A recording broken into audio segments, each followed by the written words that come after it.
سلام دوستان عزیز گرامی، امیدوارم هر جا دنیا که هستین سلام دوستان عزیز گرامی، امیدوارم هر جا که هستید دلتون خوش و حالتون خوب باشه و بدون هیچ معطلی میخوام بریم شروع کنیم به بررسی iOS 18 و به جرات میتونم بگم که این بررسی خفن ترین و کامل ترین بررسی iOS 18 هستش داخل ایران انجام میشه و با زبان فارسی و خیلی خوشحالم که من این کارو انجام میدم و این فیلم احتمال زیاد اصلا هیچ ادیتی نمیخوره.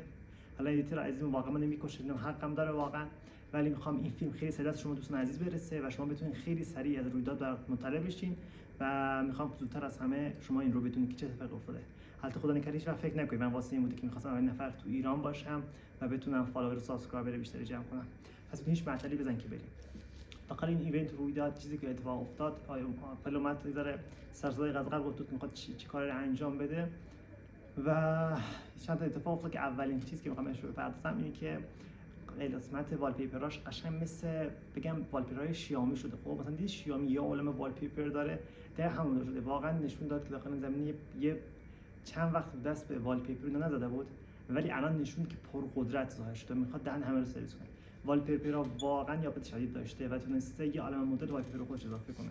بخش بعدی میخوام اشاره بکنم بخش هوم اسکرین. داخل بخش هوم اسکرین اتفاقی که افتاده، مثلا نگاه کن تو چند تا آیکون داشتی، بعد آیکونا کنار هم دیگه بود. تو می‌خواستی یه آیکونا رو مثلا نصف صفحه پر بود نصف صفحه خالی بود، تو می‌خواستی یه آیکونی بیاری پایین سمت راست بذاری، خب نمی‌شد، میگفت نمی‌ذاری، میگفت آیکونا با هم دیگه وصل بشه. الان جوری اتفاق افتاد تو می‌تونی آیکون تو هر جا که دوست داشتی بذاری. این هوم اسکرین بود که واقعا یه چیز خوبه واسه که مثلا جای شلوغ دارن، هوم اسکرین شلوغ دارن و یه لام اپ مپ دارن، واسه اون کاستومایز و اون شخصیتشون واقعا کمکشون می‌کنه، میتونن یه کار بسیار باحال انجام بدن. و بهتون بگم داخل بخش کنترل سنتر نکن صفحه رو می‌کشی پایین، چیز خیلی معمولی بود با شیا و سامسونگ اصلا قابل مقایسه نبود. ساده بود، نمیگم ساده نبود، ساده بود ولی میتونست خیلی بهتر بشه. اتفاقی که افتاده کلا زیر و رو شده. نکن آیکون که الان صفحه گوشت بکشی پایین حالت مربعی دارن، ولی الان حالت داخل iOS 18 نسخه بتا حالت دایره‌ای دارن. همین میرم بهت بگم نکن، از خواهش میکنم، نمیخوام خفن باز در بیاریم، نکن کسی که بخواد نسخه بتا نصب کنه، مثلا نسخه بتا واسه توسعه دهندگانو نکن، بحث دل داشتن نیست، بس اینکه توانایی داشتن. تو توانایی این کارو نداری.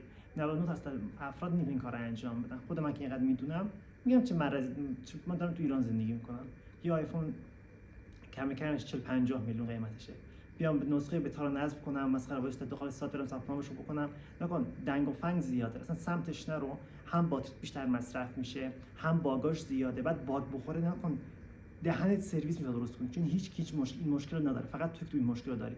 مگه چند درصد افراد یک گوش آیفون میخرن مشکل میرن نسخه بتا، اون نسخه توسعه دهنده، حالا نسخه بتا اصلی که همین استفاده کنن، نسخه بتا توسعه دهندگان رو نصب میکنن، اصلا سمتش نرو. فقط چند وقت دیگه واسه تا ان شاء الله تا چند وقت دیگه زمستون پاییز قشنگ یه آپدیت قشنگ میاد میشینه حال میکنی. تو اون موقع داتا فیلم دیگه در اومده واسه که چطور استفاده کنی و با خیلی راحت این کارو انجام بدی و هر چی باگ و مثلا بعضی وقت بود باگا میامد، باتری سرویس میشه، هم باتری هرست میاد پایین، اصلا باتری هرست به درک.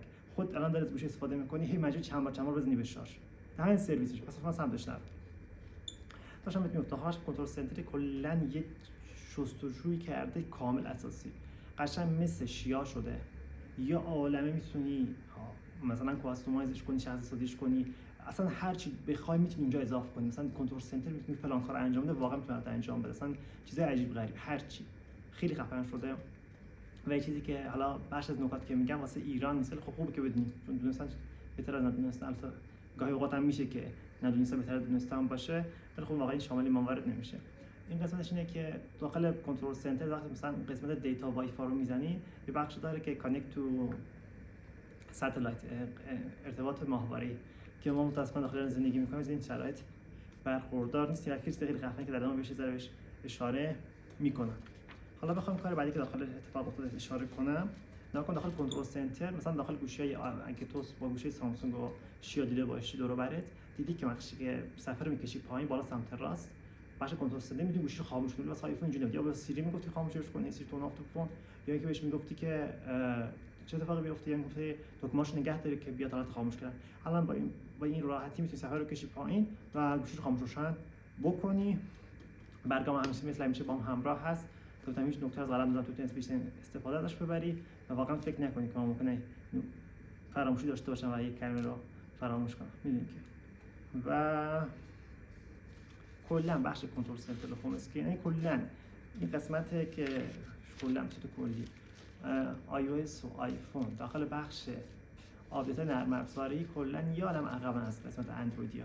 این اندرویدی داره نترسن یا ما چیزی سر از دستان نداریم، کلا هر چی دلشون بخواد یه امتحانی میزنن. سامسونگ نه، سامسونگ رو مثل تلویزیون داخل سونیه، تلویزیون داخل سونی همین کارو میکنه، یه ویژگی رو میاره اصلا یه چیز جدید میاره.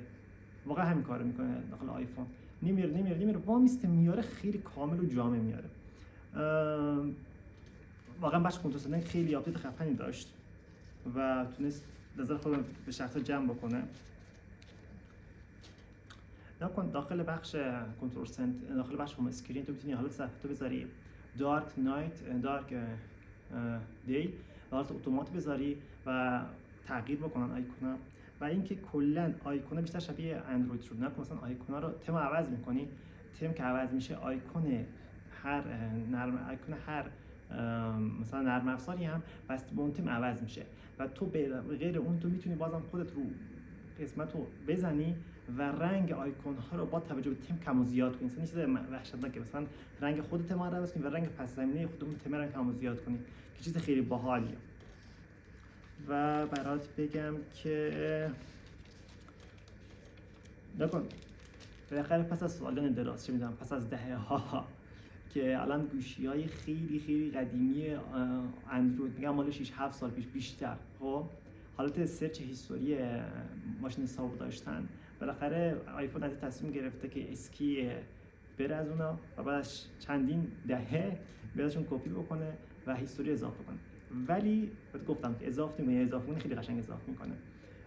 این قسمتی که این کارو کرده به این صورته که قشنگ هیستوریا رو داری، قشنگ می‌بینی چیکار نشده و به علاوه این که تو با دست مثلا می‌نویسی 5 6 تا، خب می‌نویسی 5 ضرب در چیز دقیقاً با دست می‌نویسی 5 ضرب دارم کج می‌نویسی 6 مساوی هم می‌ذاری، مساوی رو می‌ذاری کج معوج می‌نویسی، مثلا علامت زد میشه. خب و جوابت میگه کلا محاسبات ریاضی برات انجام میده.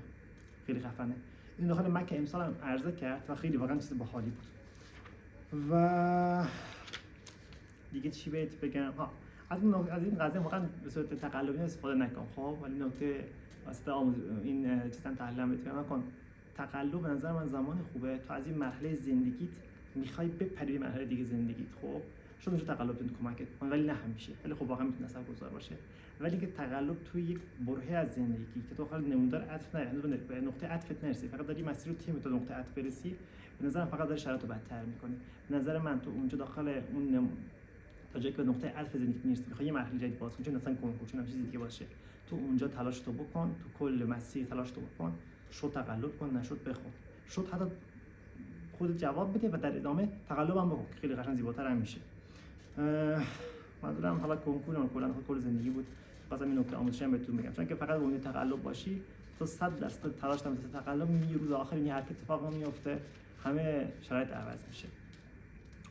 قسمت باحال دیگه که بازم اسکی از اندروید بود، ولی خب بازم خوب نکنه آدم یه کار خوب از اینکه انجام بده خوبه. حالا واقعا مثال شخص مثال خیلی قشنگ بهم زد، میگفت نگاه نکن چه شخصی کار خوب رو انجام میده و چه شخصی کار بد رو انجام میده. کار خوبه از هر شخصی صورت بگیره، چه شخص خوب اون کارش خوبه. حالا مثلا اون قسمتی که مثلا می‌خواسته در خود نمایی کنه، نه، اگه واقعا اون کارش خوب بوده پس اون کار خوبه، واقعا اون خوب بودن مطلق رو در نظر بگیر داخل کارش. و کار بد بده، چه شخص خوب انجامش بده چه شخص بد انجامش بده. واقعا این نکته بود که خیلی چیز زیبا بود گفتم شما بگم. باز بس دور نشیم، بازم این نکته دیگه اینجا اضافه کرده iOS، این بود که میتونی لاک کنی و هاید کنی آیکوناتو. مثلا تو یه چیز داری، یه پیامی داری، یه نرم افزاری داری یه حرکتی میزنی، میگیری که چی میگم، یه حرکتی داری میزنی، بعد نمیدونم یکی از فامیلا فضولتون چه میدونم یه کسی که کراشتون نیست مثلا گوشی رو ور می‌داره، خدا کنه که اون کسی که مثلا روتون باز کراش داره تو اون کراش نداری، میاد گوشی رو ور می‌داره تا نگاه کنه که تو داری با کی چت می‌کنی اینا، تو می‌تونی اون نرم افزار رو بری هاید کنی اصلا نبینتش و بغیر اون تو می‌تونی لاکش کنی. مثلا تو تلگرام می‌تونی داخل آیفون لاک کنی، مثلا بذاری دو مرحله‌ای که مثلا یه با فیس آیدی دوباره باز بشه یا با لاک با رمز باز پسورد. ولی خب بقیه نرم افزار که اینجوری نیستن، بعضی اینا نمی‌ذارن مثلا ولت تو مثلا که پول دیجیتال تو بقیه چیزا می‌تونی این کارو بکنی که بیای اونا رو واسه اونا رمز دوم تعیین کنی با مثلا با فیس آیدی داد بشه، مثلا که مثلا به یکی دادی گوشی رو که بهش به یکی زنگ بزنی، حالا خب دیگه اون شخص انقدر فضول تمام گوشی تو نگاه میکنه، یعنی مثلا تو به کی زنگ زدی دیگه، اینجا جلوشو میگیری و نمیذاریم هر جایی بچرخه. البته داخل تماسمون میتونی نگاه کنی بازم که تو به کی زنگ زدی، پس مراقب باش. بگم آب و هواش تغییر نکرده، اگه تغییرم کرده واقعا جزئی بود متوجه نشدم. و اینا که قبلا لازم تو برنامه پسوردها لازم مثلا شخص سومی واسه نرم افزار دیگه نصب کنی تو بتونی پسوردها تو مدیریت بکنی، منیج کنی که چیکار کنی چیکار نکنی. ولی الان خود اپل خیلی زیبا شیک داره این کارات انجام میده، پسوردها، وایفاها، کدها، اصلا یه چیز وحشتناک، سکیوریتی، پسکی، وایفا کد و میتونی رو شیر بکنی. و خوبیش اینه که کلا با اکوسیستم اپل سازگاره. آقا تو یه مک داری، تو یه آیپد داری، قشنگ میتونی این پسوردها همه جا داشته باشی و خیلی راحت نگی واسه فراموش کنم چیکار کنم چیکار نکنم. و یکی برنامه ژورنال واسه روزنامه‌نگارا ایناست. حالا نمیگم داخل ایران کسی نیست، ممکن واقعا چند نفر دوستان باشن که ژورنالیست باشن و کار روزنامه‌نگاری انجام بدن، ولی تغییراتی که داخلش انجام شده بود و می‌خواستم این فیلم زیاد خیلی طولانی نشه دیگه بهش اشاره نکردم. نکن داخل مسیج راستی، داخل مسیج یه حالت RCS اومده. نکن تو وقتی که آیفون با آیفون پیام رد و بدل می‌کنی مثلا تایپینگ می‌نویسی مثلا آقا این دیدش، خب ولی مثلا وقتی با اندروید می‌کنی تو متوجه نمی‌شی. حالا اومده یه قسمت آپدیت RCS داده، تو میتونی قشنگ زمان که سخت داره تایپ می‌کنی متوجه بشی. شاید بعضی ایموجی‌ها رو مثلا ساپورت نمی‌کرد، بعضی متن‌ها رو ساپورت نمی‌کرد، اوکی بشه. مثلا بعضی فونت مثلا پیام میپره بالا یا میاد پایین یا پیام میذاره میلرزه، مثلا اون پیام‌ها رو تو می‌تونی واسه اندروید یا بفرستی، بعضی شکل‌های خاص، بعضی ایموجی خاص.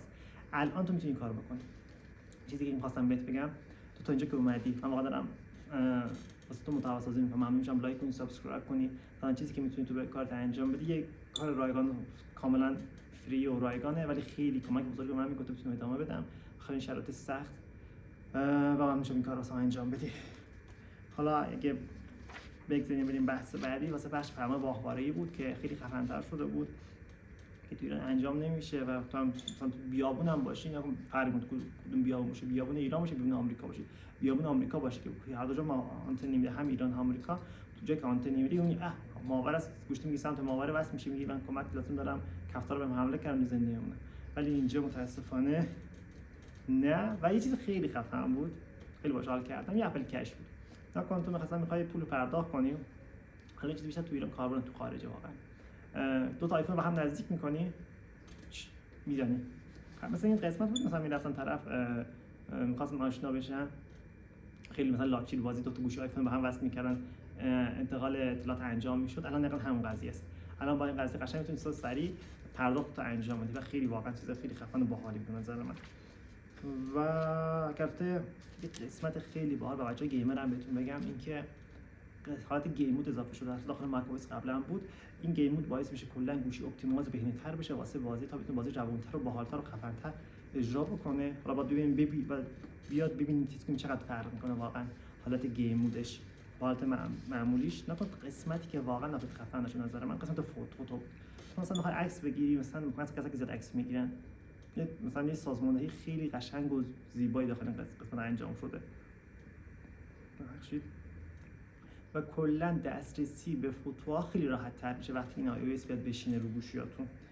و اینکه کلا از هوش مصنوعی خیلی مثلا گفتم خیلی کار خفن میتونه انجام بده، مثلا میتونه ایمیلاتو چک بکنه، ایمیلاتو فشرده بکنه، ایمیلاتو خلاصه بکنه، ایموجی، متنا، هر چیزی رو کلا میتونه در سرویس بکنه و یه چیز شسترفته در بیاره. و اینکه من چیزی متوجه شدم، حالا نمیشه داخل اپلیکیشن درست بشه، میگفتن اون تراشه‌ای که داخل آیفون 15 پرو مکس میتونه هوش مصنوعی به کامل استفاده بکنه و حتی 15 معمولی نمیتونه کامل استفاده بکنه. من فکر کنم شاید با آپدیتی که بدن میشه این کارو انجام. حالا بس در سیستم اپل که بخواد بقیه بذاره استفاده کنه، نه میخواد همون رو مجاب کنه بین آیفون 15 16 داداش اینجا ایران تا 13 بیشتر جواب نکاش تا حداقل واسه ما یه اکسترنال قائل بشی.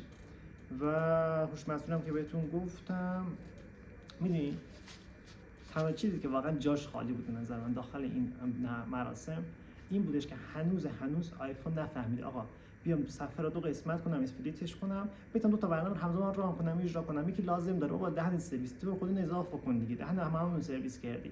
اینا 200 سال که سامسونگ آورده، این 200 سال که 200 گوشی دیگه آوردن، چی مرگت دیگه واقعا دیگه. و این نکته خیلی بالا می‌کنم. نکته آخر بگم در مورد حریم خصوصی بود. میگفت حریم خصوصی این دفعه مثلا ما با اینقدر با چیز کار میکنیم، با هوش مصنوعی کار میکنیم، با ای آی کار میکنیم، این ای آی باعث نمیشه که ما بتونیم اطلاعات شما رو جمع کنیم براش بفرستم. من کلا از هوش مصنوعی استفاده کردم ولی نمی‌ذارم ای آی هیچ گونه از هوش مصنوعی شما برای خودش استفاده کنه. حتی این قضیه رو هم ایلان ماسک گفت اگه ای آی و اپل کامل با هم همکاری کنن و اطلاعاتی که اپل بفرسته واسه اوپن آی باعث میشه من کلا نذارم که هیچ کی تو شرکت من آیفون داشته باشه. خب امیدوارم که از این لذت برده باشین، از این کلیپی که درست کردم و مفید باشه براتون. لایک، سابسکرایب، فالو اصلا فراموش نشه. واقعا تنها چیزی که در حال بیشترین کمک من رو بکنه همین کارهای کوچیک و رایگان و کاملا میدرسر برای شماست و ممنون میشم این واسه دوستاتون بفرستین، چون اینکه یه غولی وارد بازار شده و زمستونش تموم شده. تا دیگر بدرود.